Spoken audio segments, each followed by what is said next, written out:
এশার নামাজ পড়ে কেঁদেছো, বান্দা নামাজের মুসল্লা যখন বসে যাও, আমি আল্লাহকে তোমরা বারবার বলো আল্লাহ আমার গুনাহ মাফ করে দাও, তারপরও আমি তোমাদের এই গুনাহ মাফ করে নেই।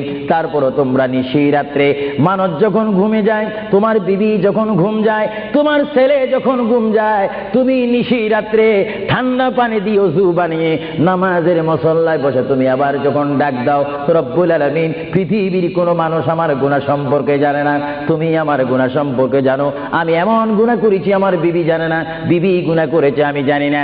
আল্লাহ তুমি সব কিচ্ছু জানো, হে আমার প্রভু তুমি আমাকে মাফ করে দাও।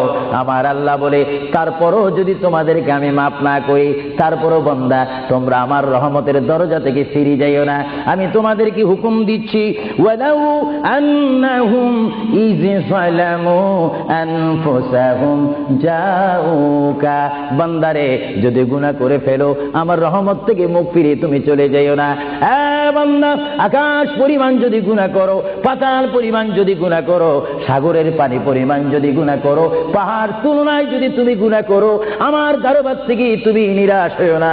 বান্দা আমি তোমাকে একটি রাস্তা বাতাই দিচ্ছি, একটি পথ তোমাকে আমি দেখাই দিচ্ছি। সেই পথটি কোন পথ তোমরা জানো? ওয়ালাউ আন্নাহুম ইয যালামু আনফুসাহুম জাউকা, বান্দারে যখন তোমরা বরবাদ হয়ে যাবে তখন তোমাদেরকে একটা পথ আমি তোমাদেরকে দেখাই দিলাম, সেই পথটির নাম হচ্ছে আমার রাসূলের মদিনা। জোরে বলেন সুবহানাল্লাহ। বান্দা আমার নবীর দরবারে গিয়ে কেঁদে কেঁদে তোমরা বলো ইয়া রাসূলুল্লাহ, ইয়া হাবিবাল্লাহ, আয়া আকা ইয়া রাসূলুল্লাহ। আল্লাহ কোরআনে বলেছে ওয়ালাউ আন্নাহুম ইয যালামু আনফুসাহুম জাউকা ফাস্তাগফিরুল্লাহ ওয়াস্তাগফারা লাহুমুর রাসূল। আল্লাহ বলেছে হে বান্দা তোমরা ডানে না গিয়ে, বামে না গিয়ে, পিছে না গিয়ে তোমরা সরাসরি আমার নবীর কদমে চলে যাও। আমার নবীর কদমে গিয়ে আমি আল্লাহর দরবারে তোমরা তওবা করো।